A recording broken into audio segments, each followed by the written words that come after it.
Hello friends, કેમ છો બધા? મજામાં? આજે હું લઈને આવી છું અમેરિકન મકાઈના ઢોકળા, જેને કહેવાય સ્વીટ કોર્ન ઢોકળા. તો એના માટે શું શું જોઈશે એ પહેલાં જોઈ લઈએ આપણે.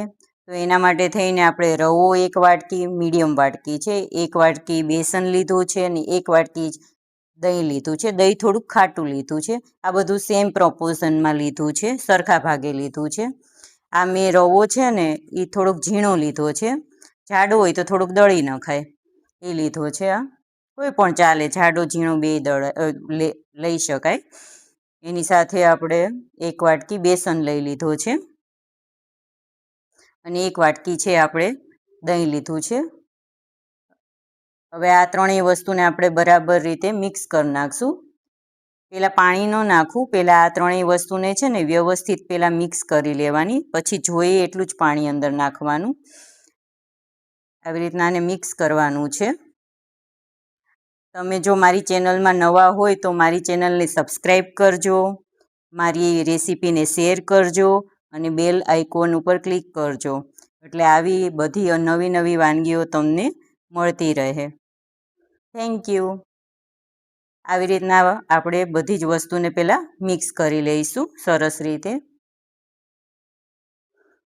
આનું છે ને બેટર છે ને બહુ પાતળું નથી કરવાનું, એટલે પહેલાં દહીં સાથે મિક્સ કરવાનું. મારું દહીં છે ને એ થોડુંક જાડું હતું, એટલે આમાં પાણીની જરૂર પડશે મારે. મેં અડધા ગ્લાસ જેટલું પાણી નાખ્યું છે. એને બરાબર મિક્સ કરી લઈશું આપણે. આની અંદર આપણે સૂજી નાખી છે ને, એટલે સૂજી થોડુંક પાણી શોષી લેશે, એટલે એને આપણે વ્યવસ્થિત રીતે મિક્સ કરી લઈશું. હવે આ મિક્સ સરસ થઈ ગયું છે. એને આપણે 15 થી 20 મિનિટ માટે છે ઢાંકીને એને રહેવા દઈશું, એટલે થોડુંક છે ને ફર્મેન્ટ થઈ જાય. હવે એને આપણે 15-20 મિનિટ માટે રાખી લઈએ. ત્યાં આપણે આગળની પ્રોસેસ કરીએ. એના માટે થઈને મેં આ એક છે એ અમેરિકન મકાઈ લીધી છે, એને આપણે પહેલાં છોલી લઈશું. હવે તો આ બધી મકાઈઓ દરેક સિઝનમાં મળે છે અને આસાનીથી મળી રહી છે બધે જ. એક આખી અમેરિકન મકાઈ લેવાની છે આપણે. ઓલી પણ લઈ શકાય, આપણે દેશી મકાઈ આવે છે ને જે સફેદ, એ પણ લઈ શકાય. આમાં ગમે તે મકાઈ ચાલે, એવું કાંઈ નથી કે આ જ જોઈએ. પણ આનો ટેસ્ટ થોડોક સારો આવે ઓલા કરતાં, સેજ આ સ્વીટ હોય ને એના હિસાબે. આપણે એના બધા જ બી છે એ કાઢી લઈશું. આનાથી વધારે ભાવતી હોય તો હજી પણ લઈ શકાય, 2 લઈ શકાય, 1.5 લઈ શકાય, જેટલી ઈચ્છા હોય એટલી લઈ શકાય. મેં આની અંદર 1 નાખી છે. એના બી સરસ રીતે આપણે કાઢી લઈશું.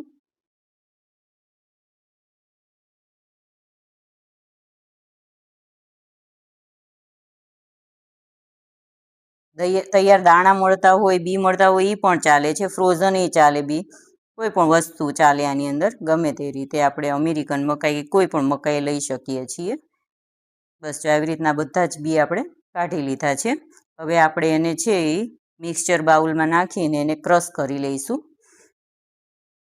તમારે થોડાક બી રાખવા હોય ઓલાની અંદર નાખવા, બેટરની અંદર આખા દાણા નાખવા માટે જોઈતા હોય તો થોડાક રાખી લેવાના, એ આની અંદર મિક્સ કરી શકાય છે, એ પણ સારા લાગે છે. મેં બધા બી આની અંદર નાખી દીધા છે અને એને હવે સરસ રીતે આપણે ક્રશ કરી લઈશું. એને સાવ ફાઇન ચોપ નથી કરવાનું, સેજ અધકચરું રહે ને એવું રાખવાનું છે. બહુ વધારે રાખવાનું નથી અધકચરું. બસ જો આવી રીતના આપણે એ બધી જ મકાઈને ચોપ કરી લેવાની છે ને એની અંદર છે ને પાણીને જરાય નથી નાખવાનું. એમાં ને એમાં જ એમાં હોય જ જ્યુસ જ એટલું હોય કે એનાથી જ ક્રશ થઈ જશે સરસ રીતે. બસ જો મેં આ ક્રશ કરી લીધું છે. બસ જો આવું ક્રશ કરવાનું છે આપણે. હવે આપણે બેટર જે મૂક્યું હતું ને 15-20 મિનિટ માટે, એને લઈ લઈએ અને એને હલાવીને જોઈ લઈએ. જો સરસ જાળી જેવું પડી ગયું છે આની અંદર. હવે એને મિક્સ કરી લઈએ સરસ રીતે. આવી રીતના ઘણી જાતના હવે તો ઢોકળા બને છે. બસ આપણા જે અમેરિકન મકાઈ છે ને ક્રશ કરેલી એની અંદર નાખી દઈએ.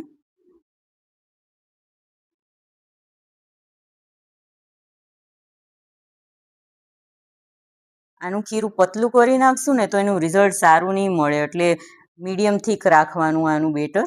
આપણે જે રેગ્યુલર ઢોકળાનું ખીરું હોય છે ને એનાથી થોડુંક થીક રાખવાનું આ બેટર. બસ જો આવી રીતના આપણે એને મિક્સ કરી લઈશું સરસ રીતે પહેલાં.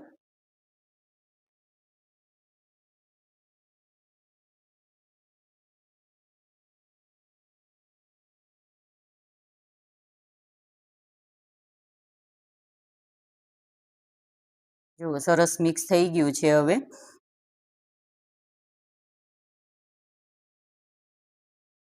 એની અંદર આપણે અડધી ચમચી જેટલી હળદર નાખશું. મીઠું છે આપણે સ્વાદ પ્રમાણે નાખશું, વધતા ઓછું કરી શકાય મીઠામાં. આદુ ને મરચાંની પેસ્ટ છે. આ ટાઈમે તમારે લસણ પણ ખાંડીને નાખવું હોય તો નાખી શકાય છે.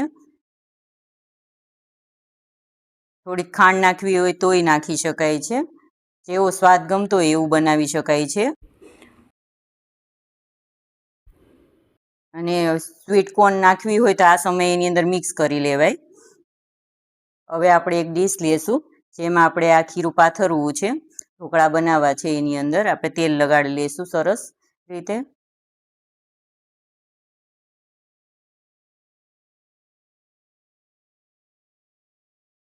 મેં તેલ લગાડી લીધું છે. હવે આપણે આગળની પ્રોસેસ કરશું. પછી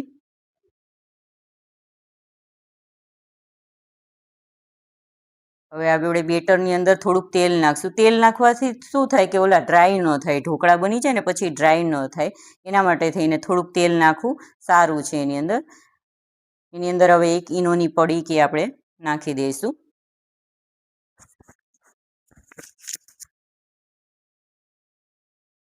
એની ઉપર મેં 1 ચમચી જેટલો છે ને લીંબુનો રસ લીધો છે ને એ નાખ્યો છે.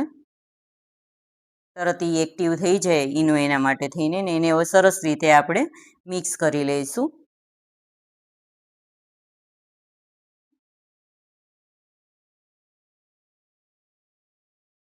જો આપણું બેટર હવે તૈયાર થઈ ગયું છે. એને પછી બહુ રાખવાનું નહીં, એને ફટાફટ જ આપણે આની અંદર ડીશની અંદર પાથરી દેવાનું છે.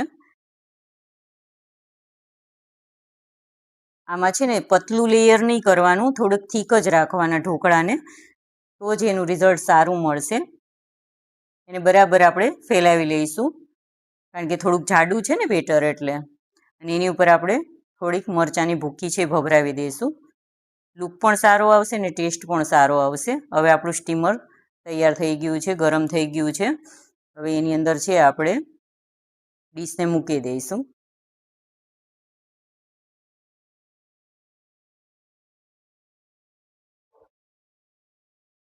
હવે એને આપણે ઢાંકીને 15 થી 20 મિનિટ માટે થવા દઈશું એને, મીડિયમ ટુ હાઈ ઓલા ઉપર.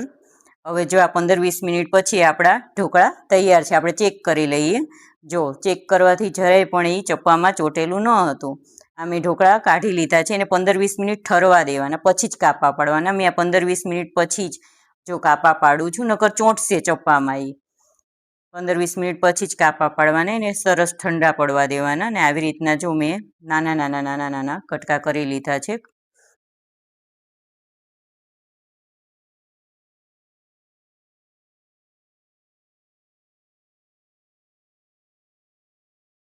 આવી રીતના બધા જ કટકા કરી લઈશું આપણે.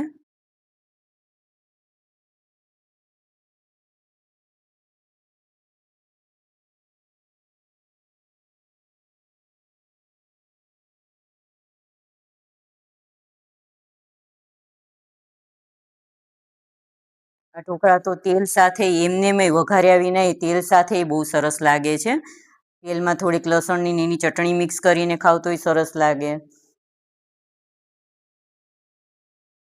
હવે આપણે એને કાઢી લઈશું બધાએ ઢોકળાને, ને આસાનીથી નીકળી જાય છે આ ઢોકળા. થોડાક વધારે સોફ્ટ બન્યા છે ઢોકળા.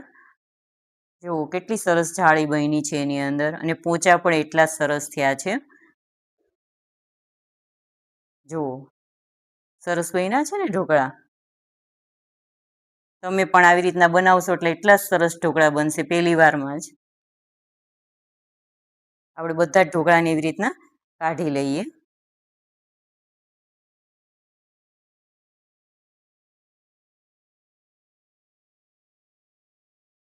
જરાય સ્ટીકી નથી બન્યા, સરસ આમ પોચા પોચા બન્યા છે આ ઢોકળા. સાંજના નાસ્તામાં કે જો આવી કઈ વસ્તુ તરત ઇન્સ્ટન્ટ બનતી હોય તો બહુ મજા આવે છે આપણને. છે ને, સરસ બન્યા છે ને. હવે આપણે આ બધા જ ઢોકળાને કાઢી લઈશું ને પછી એને હવે આપણે વઘારી લઈશું. એમને એમ ખાવા હોય તો એમને એમ ખવાય. હવે આપણે આ રીતે વઘારી લઈશું. એક પેનમાં તેલ મૂકશું, એની અંદર છે આપણે રાઈ નાખશું. રાઈ સરસ રીતે તતડી જાય પછી એની અંદર આપણે જીરું નાખશું. આની અંદર તલ નાખવા હોય તો એ તલ સરસ લાગે છે, ભાવતા હોય તો. મીઠો લીમડો નાખશું, મેં તલ નથી નાખ્યા. અને આ લીલા મરચાં નાખ્યા છે. એને વ્યવસ્થિત આપણે પહેલાં સાતળી લઈએ આ બધી જ વસ્તુઓને.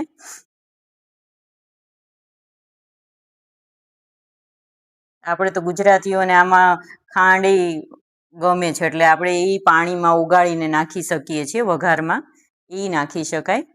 લાલ ચટણી, મરચું, મીઠું જે આપણને ગમતું હોય એ બધું જ નાખી શકાય વઘારમાં. આવી રીતના મેં બધા જ નાખી દીધા છે. ઢોકળા મેં કાંઈ નથી નાખ્યું આની અંદર, ખાલી તેલમાં જ આવી રીતના બધી વસ્તુ નાખીને મિક્સ કરી લઈએ.